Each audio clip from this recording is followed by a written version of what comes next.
Hello everybody, it's the Historical Gamer once again, and today we are returning to Grand Tactician, the Civil War, a game that is currently in early access, which allows you to fight the American Civil War, both at a strategic and tactical level, kind of the way Total War works when armies collide. You fight actual tactical battles, but it's a game that's kind of more paradox in its grand strategy elements, and at least endeavors to be more like Total War in its tactical elements. I'm not sure it pulls it off. There's definitely a difference in the availability of resources for a company like Creative Assembly or Paradox. But in any event, it's a small studio game that is looking to do something that I don't think anyone has ever really done, certainly not in a really long time, since computers have gotten a lot better in the American Civil War, and it's something that I am returning to after quite a bit of a hiatus. There have been a lot of improvements that the game has made, and so we're checking it out. This is episode number 4 of our Let's Play series playing this game, and we are in the midst of a rather large battle between the Union and the Confederates. The AI took 2 armies, both of which were smaller than our army, but they converged both of those armies in the Shenandoah Valley. They were able, if they had come down before my reinforcements would have arrived, they would have outnumbered me like 5-1 between the Valley Army and the troops at their disposal. We were able to rush reinforcements via rail line under PGT Beauregard, kind of the reverse east to west rail reinforcement that occurred at the Battle of Bull Run. And so hopefully we will win this battle. The first day's fight saw us take some pretty heavy casualties on Johnston's forces. I think we held up better than we probably should have if the AA had been more aggressive, but we're in the nighttime phase. We're in the redeployment phase at the moment, and we are looking at sort of re-engineering our front line with this new corps under Beauregard that's come up to take the following Union assault, which we will assume will come. This was taken from a live stream from my Twitch channel from a couple of days ago. If you're interested in checking those out, as well as the live streams in their entirety, because I do cut some of the intervening time between battles out in these videos just because there's a lot of like scrolling through menus and things like that. I keep a fair bit in, but I also take a fair bit out. If you're interested in seeing the full version of it, it's on my Twitch channel in the link. If you want to follow these streams, which do occur on my Twitch channel, usually around 9 o'clock Central Standard Time. Also go on over to Twitch, but that's enough of me rambling. Let's get fighting. Things up a lot. I can deploy them basically. Let's do this. Let's pull Johnson back in his entirety. Let's pull Beauregard back in his entirety.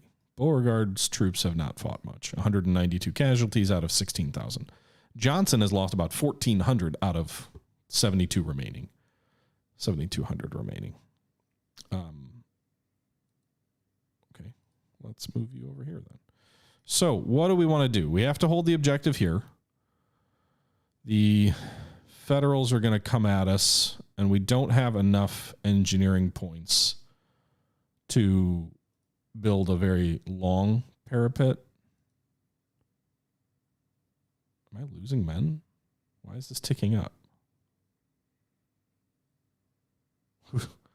What? Who's losing casualties?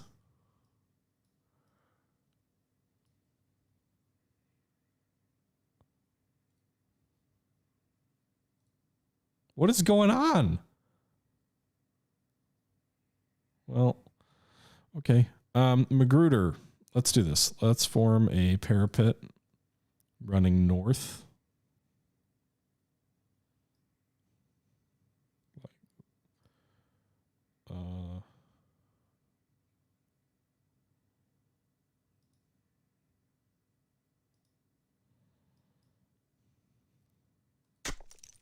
Can I not do that?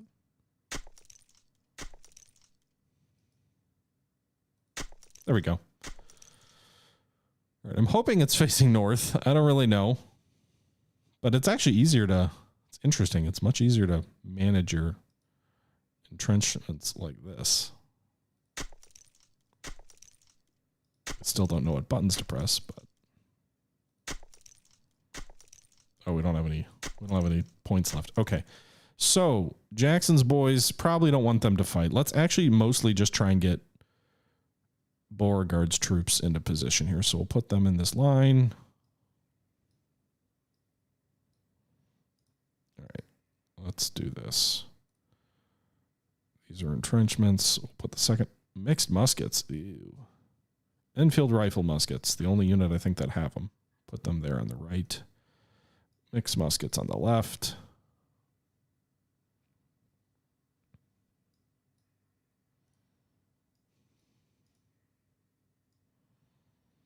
Breastworks would have probably been smarter.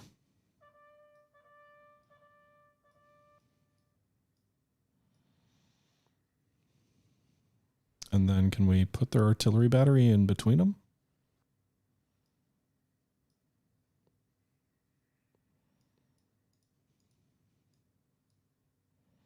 Are they? I can't tell if they're.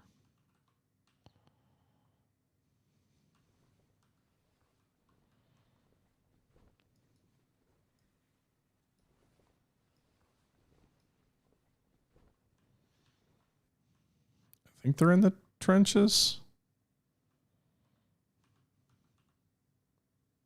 Maybe not, because they don't have an entrenchment bonus. Oh, they did there.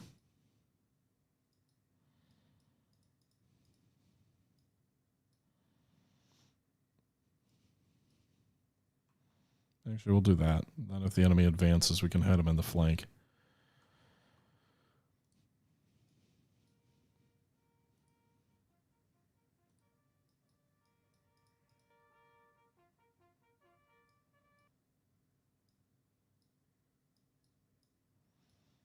I don't know what I am doing. Do-da, do-da. All right, so that brigade with their Springfield muskets will go in on this fence line.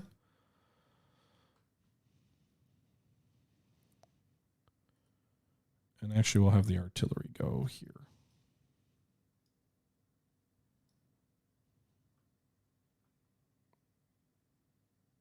There, I think. Or we can put them on this hill. In which case, I don't know what they can see or shoot at. Not as much. That's weird.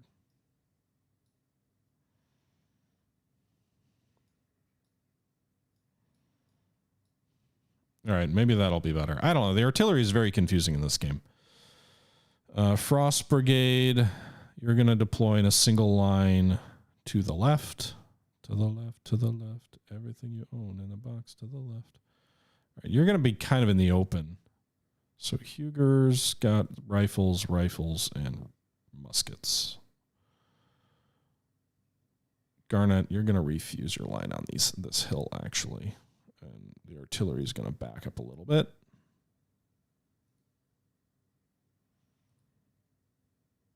They've got a good line of sight with that artillery. All right. There's a little bit of a salient here with Frost's division. We'll put Beauregard behind it. And then Walton's brigade, you're going to go on this fence line facing left. So these guys are going to go attached to this fence. Why does it sound like some guys are in melee?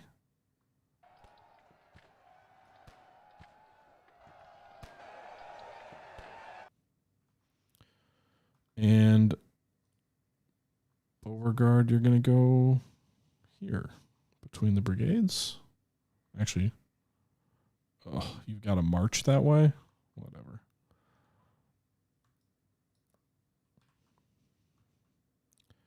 And then Van Dorn, you're going to shield the left with your cavalry.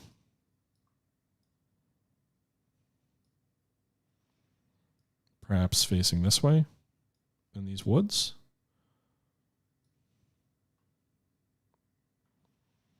Meanwhile, Johnson, your two divisions, I'm not sure which is better off. Longstreet's brigade didn't lose their commander, so I think we'll stick you over here in single line. Using these hills.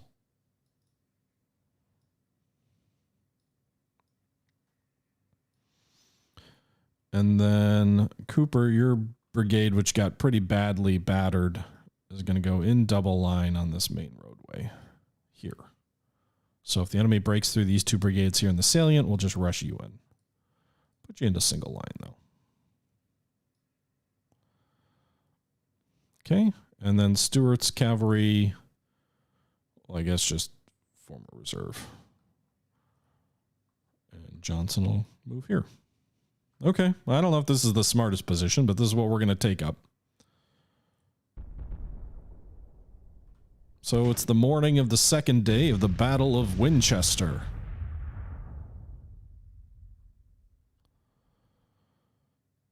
We'll see if the enemy comes at us. These boys are dug in good entrenchments. Damn near encircled. Their cannon watches every movement we make. Their cannon's probably watching us now.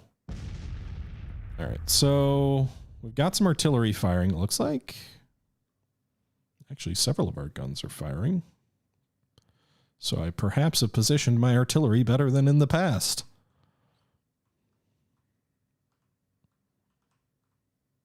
And somehow the enemy cavalry that we have barely fought. Well, we might have actually battered them on day one. All right, let's see what the Federals do. See if they come at us. They're pretty disorganized looking. Speed up a bit. I don't really want to attack them. I'd rather they attack me.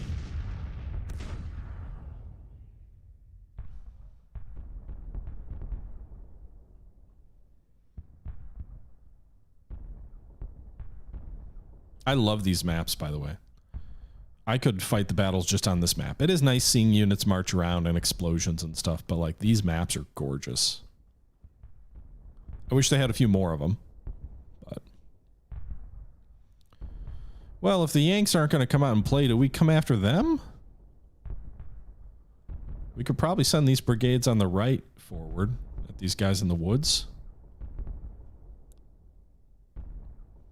Yeah, it doesn't seem terribly interested in assaulting my positions. Not that I blame them. We'll give it till 8 o'clock. If they don't attack by 8, then we'll move forward.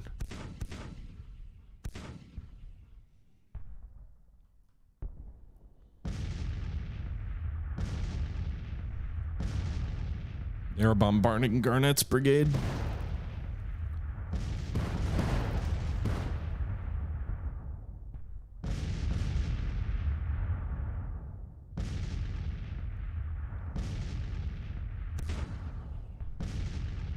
Oh shit, I didn't realize the ads auto ran. Sorry guys.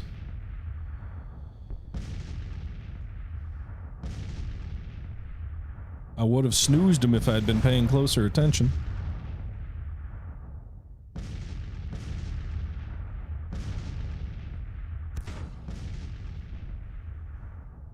Alright, so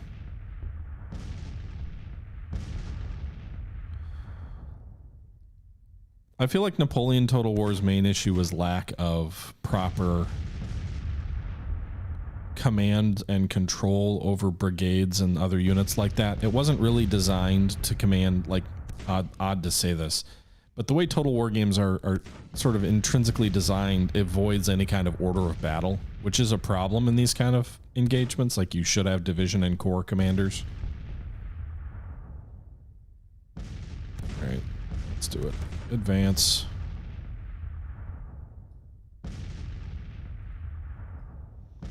All right, Magruder, advance your division.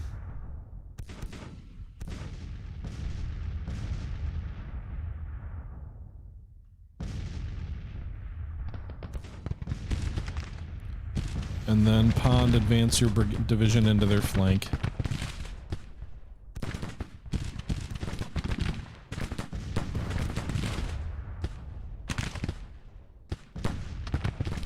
Alright, so we are firing at the Indiana Brigade here.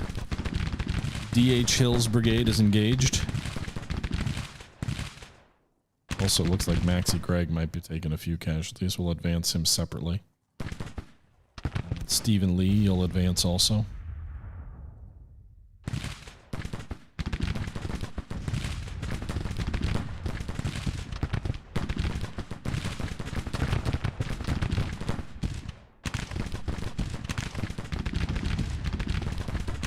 All right, Greg, did you get your mixed muskets into the fight yet? Not quite.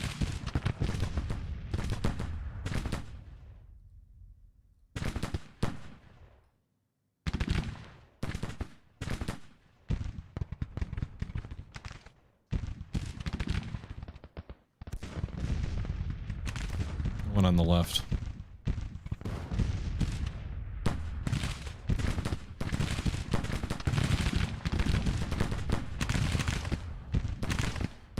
Alright, Greg's boys are in contact with the Indiana Brigade now. Meanwhile, it looks like D.H. Hill's troops are starting to waver a bit. A few casualties. Maxey should be taking off some of the pressure. We've got Early coming up and Longstreet coming up on the other flank. Sweep these woods clear of Yanks, boys.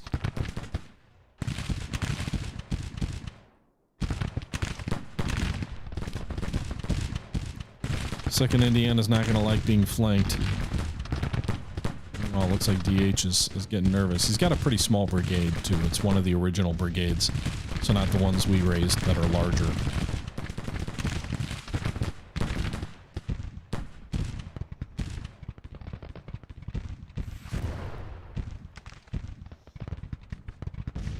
Walton, you go ahead and move your boys forward, too. I want a goddamn fight. Frost, move your division.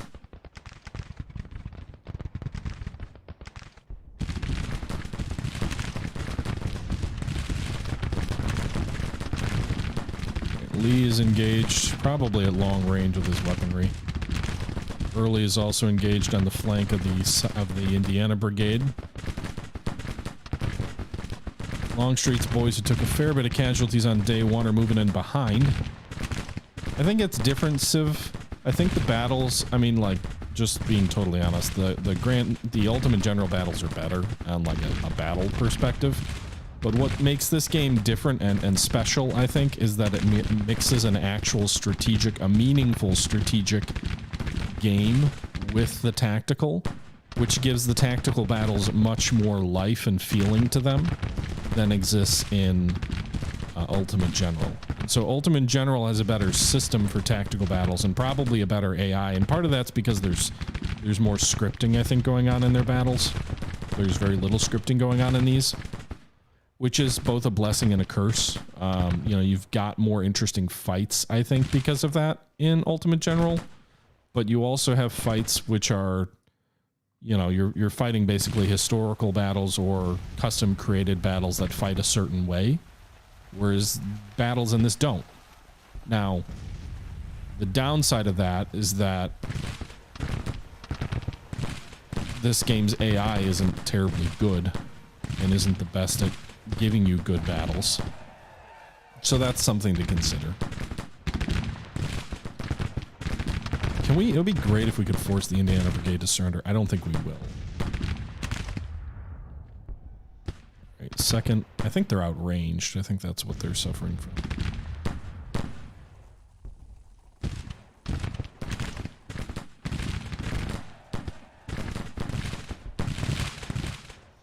Okay, did we move forward in the south?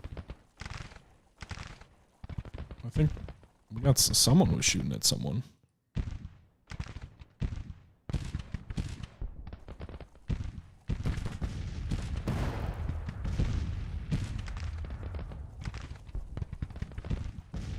I think we're going to drive them back out of these northern woods. I don't know that that'll end the battle yet.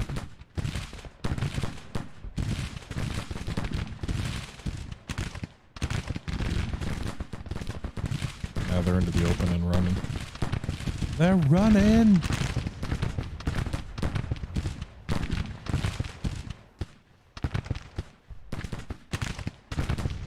Max's brigade's taking a fair number of casualties now, and they're not super happy about it. Did Jackson's boys rout?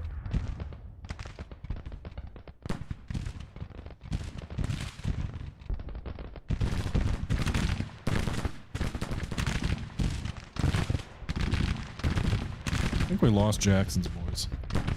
Not quite sure where they went, but they seem to be gone. Or no, they're in the south. Didn't we have another brigade over here that had Enfields, though?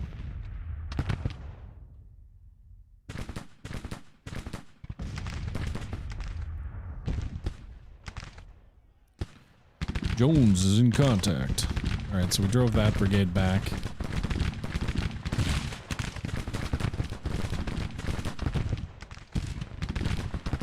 Gotta love your goddamn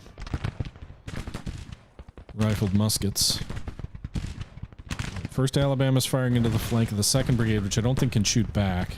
1st Mississippi, under David Jones, got a little bit overextended here, probably.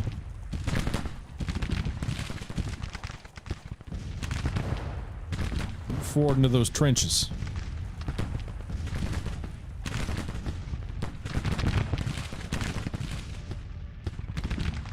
$500 casualties, eh? You boys ready?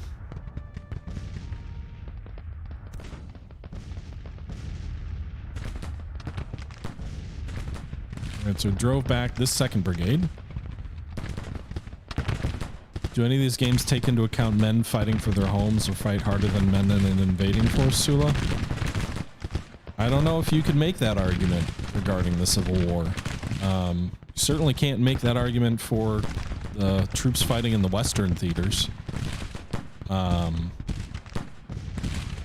think the Confederates may get some morale bonuses, which I guess would kind of go toward that.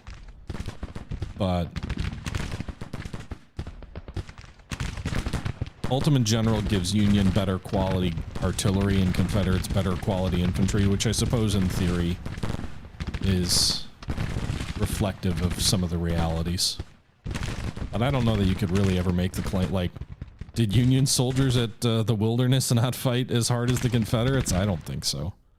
Hell, look at Chancellorsville. The Union had their flanks stove in, and then the bloodiest day of the entire battle, second bloodiest day of the entire war, occurred. Or actually, it might have been. Was it bloodier than Antietam, but it wasn't a single day battle? In any event, the Battle of Chancellorsville, the day after Jackson's attack, was actually the bloodiest day of that battle. And the Union very begrudgingly gave ground, despite having basically a decapitated command. So, I don't know that you could really make that claim in the Civil War, if you look at things.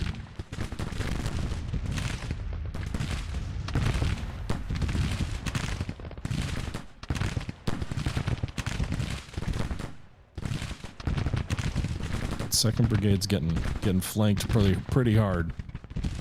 What are they shooting at? Are they just sitting there and eating the fire? I guess we do have rifles, so we might outrange them. Starship, thanks for the follow. Battleship How, thanks for the follow. Fluid Max, thanks for the follow. Get into those trenches.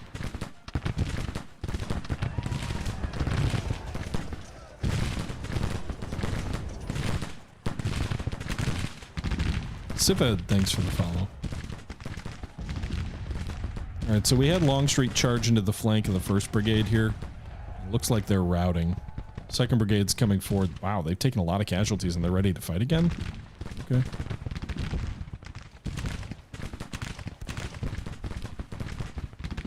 Do I play Hearts of Iron? I have not recently. I have played it, just not recently. Can we please destroy one of these goddamn enemy brigades? It's gotta be real fun.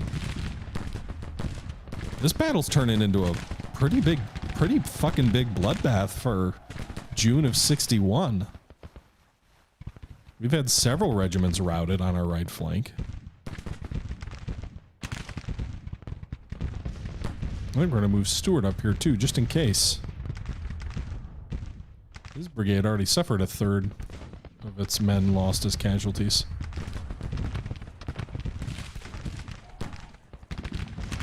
I actually want you to move forward here and melee Longstreet. I just want you to engage the bastards.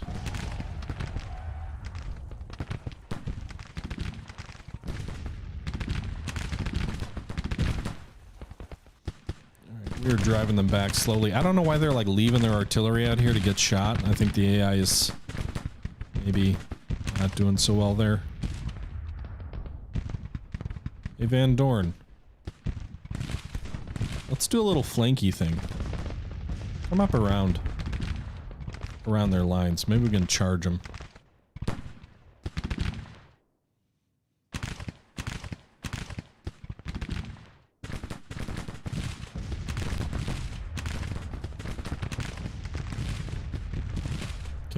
You've still got plenty of ammo.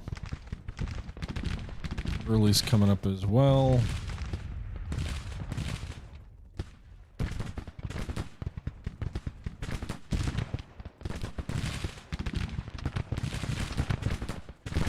What are our casualties up to now? Johnston has lost not that many more men, still at about 1,400. Beauregard, where are you at?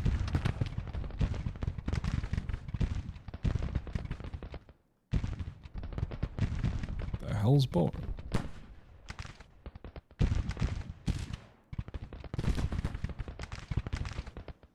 Alright, so 1,700 men for Beauregard. Wow, okay. Well, I guess all the troops on the front today have been his troops. So yeah, this is a pretty big, pretty bloody battle so far for a June of 1861 battle. We are inching toward victory here.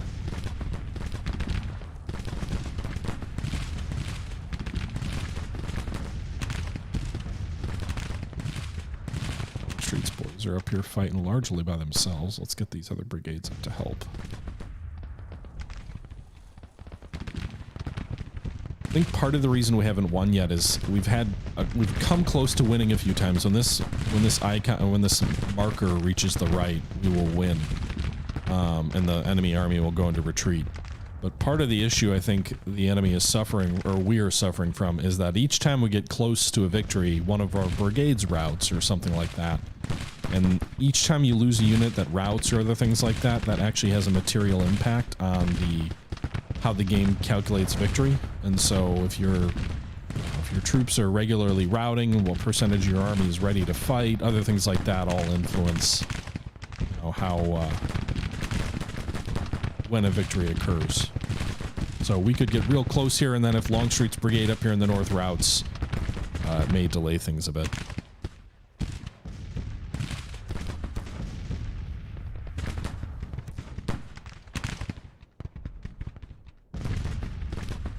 Okay.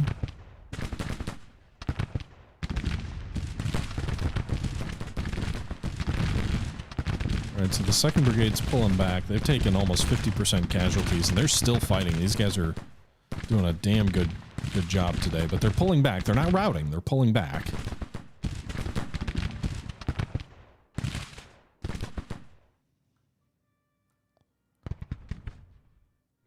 Several other brigades are shifting their front. Where are you going? Imboden.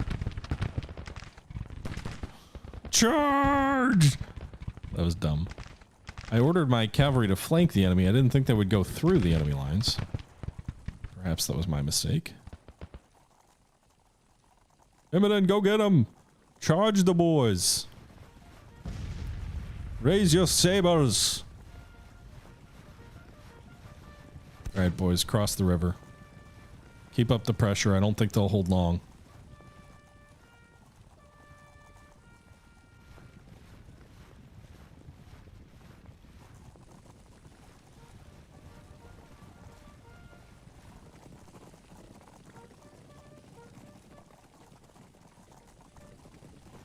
Imboden's boys are going to be nice and fatigued by the time they get there.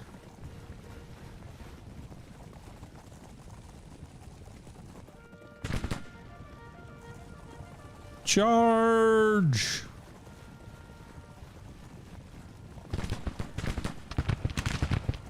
Oh god. A volley to the front of that cavalry force, almost 20% casualties on one volley. South Carolina State Militia plowed into their flank. 2nd Brigade is... I mean, this in Napoleonic terms, they'd be getting chopped to pieces. Probably not so much here.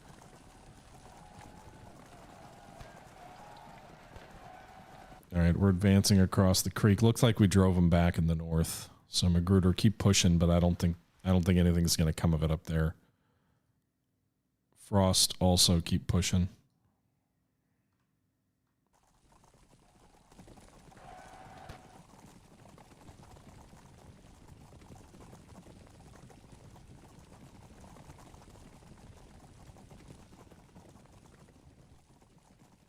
We might be able to capture this brigade, by the way. They've kind of got stuck between our forces on each side, so that if you do enough damage, that can trigger a surrender. And Mel Gibson will direct and star. Maybe, boys. Maybe, if you're lucky. Victories, whether they're classified as a major or minor, do depend in the game's mechanics based on percentage of casualties. I believe you have to lose a third of your army to make it a major or minor victory. The enemy has to, or you do, depending on who wins.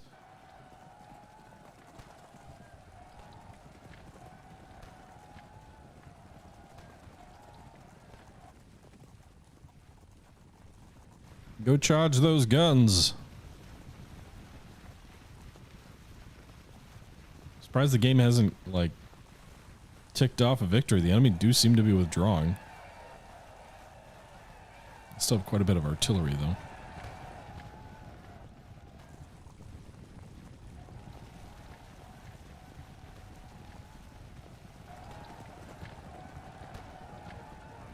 Take those guns.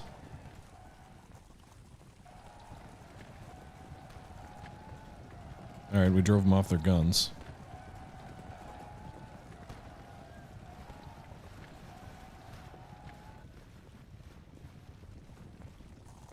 One more unit should do it.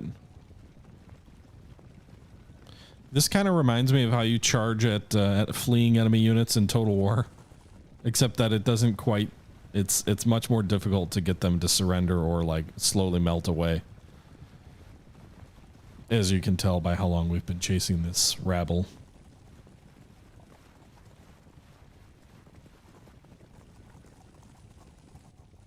Enemy guns, trying to withdraw, not succeeding. We're gonna get like way overextended here.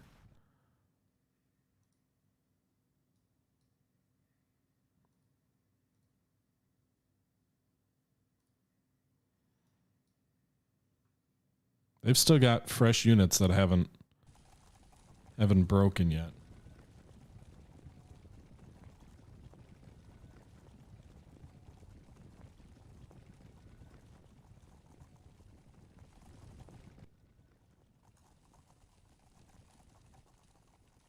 I'm surprised that it's not triggering the retreat mechanic yet.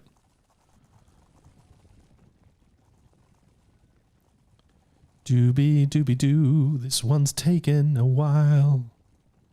All right, once we wrap the 5th U.S. Artillery, I would think someone's shooting. Oh, the cavalry's shooting at these guys as they run.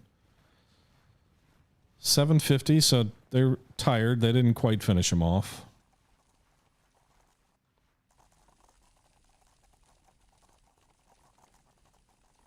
All right, 5th U.S. is gone.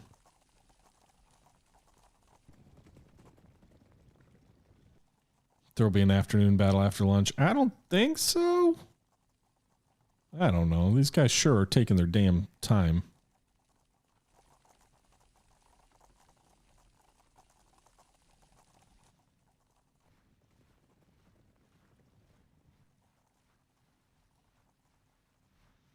Can we just go faster, guys? All right, the enemy's retreating. There we go, finally. 28 minutes of pursuit. You can see this red countdown down here.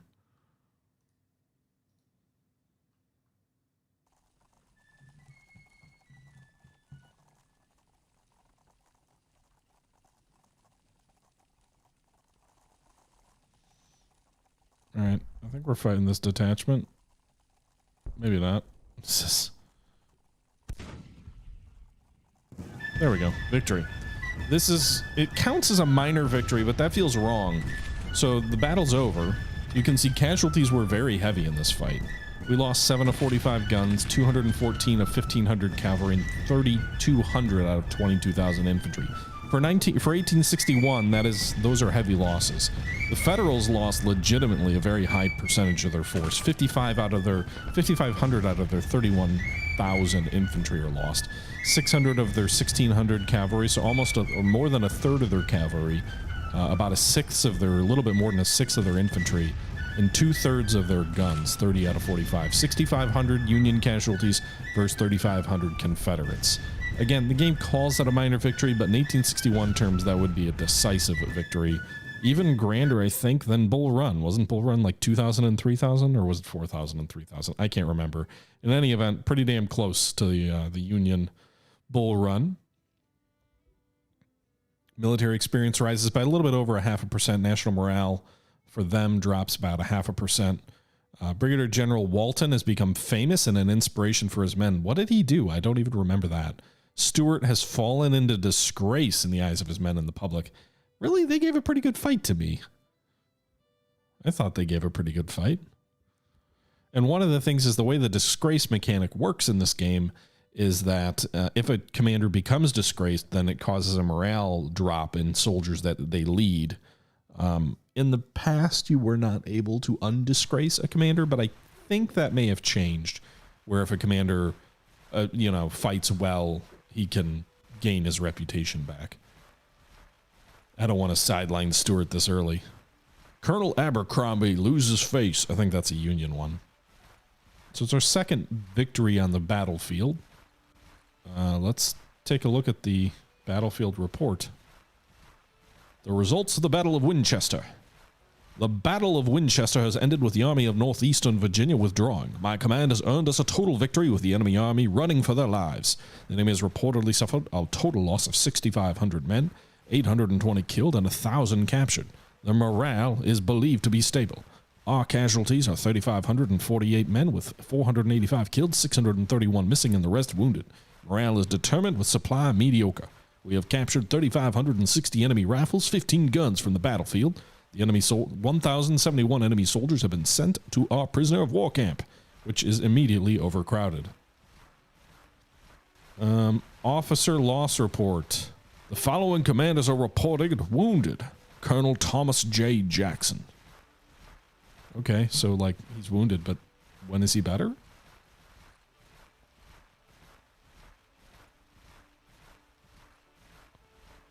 Oh, do I have to fast forward here a little bit? Meanwhile, there's rear guard actions that can cause more casualties. Whoa, 585 casualties. So enemy casualties increased. Whoa, who built what? Did someone just build something? I didn't order anything built.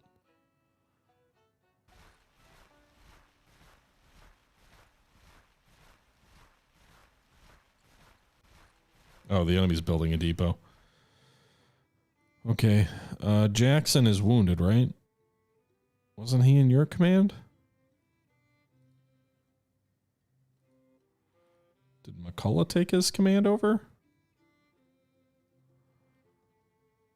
So how do you see commanders that are wounded?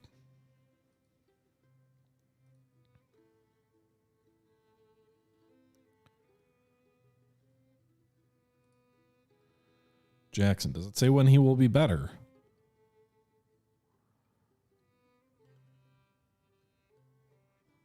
Just says he was wounded. It doesn't say.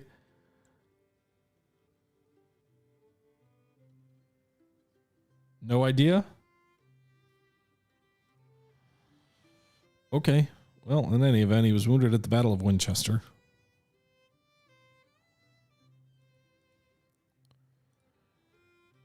PGT, or General Joseph E. Johnston.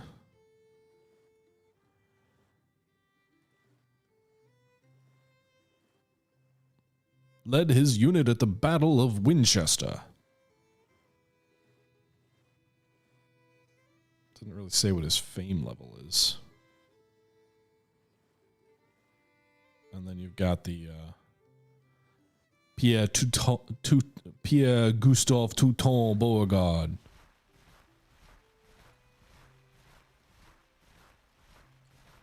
His fame is legendary. Look at that fame. 5 stars. Everybody knows his name and deeds.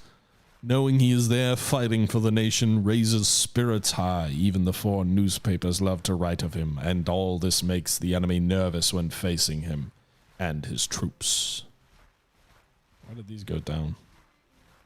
I mean, he fought well, didn't he?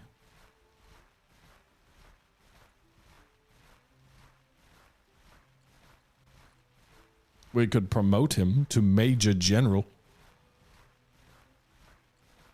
Although commanders are promoted automatically when assigned to higher positions, you may decide to promote this commander manually. He will be qualified for commanding higher hierarchy levels, but his experience will be reduced. As a professional soldier, this commander is better prepared for higher command and will retain more of his previous experience than volunteer officers in similar situations. Negative 13% on influence on experience, 5% influence on fame. This commander does not have sufficient experience for a promotion yet. If you choose to promote him anyway, he will struggle in his new appointment, resulting in slower experience gain than normally for a time. Okay. All right, with that being said, that's where we're going to wrap things up here. We're getting close to 1 hour, still a little bit short of that, but the next part of the stream is a little too long to include. So we're going to go ahead and wrap this up here. I hope you guys did enjoy that second part of the Battle of Winchester. We defeated actually two Federal armies in one battle. Beauregard's reinforcements were vital. We would have for sure lost if it wasn't for that. I thought that was a pretty impressive strategic move by the AI to do what they did. That's a really encouraging sign. The AI in the battle was a little bit weak. Not as weak as I've seen in the past. They still put up a reasonable fight and inflicted pretty heavy casualties on us. But I guess I would have liked to see them be more aggressive. I have yet to see the AI launch like a massive coordinated assault when they have numerical advantages. I know there weren't a ton of those in the Civil War, but like seeing the AI try something like what the Confederates did at Second Bull Run, or, you know, I guess just seeing the Federals push the bulk of their troops forward at once would be a nice change. It's not something I've seen before, but in any event, I think this was a better fight than I was expecting, and certainly a better strategic move than I was expecting. So that's encouraging to see, but we'll see how things play out as the series goes on. With that being said, guys, I hope you enjoyed the video. This was Grand Tactician, the American Civil War, a game that is currently in early access and available on Steam, developed by Oliver Keppelmuller. It's the first game in the Grand Tactician series. And if you're enjoying it, please click on the link to my Twitch channel to check out and watch more streams. Until then, though, this is the Historical Gamer saying once again, thank you very much for watching. And until next time, I'm out.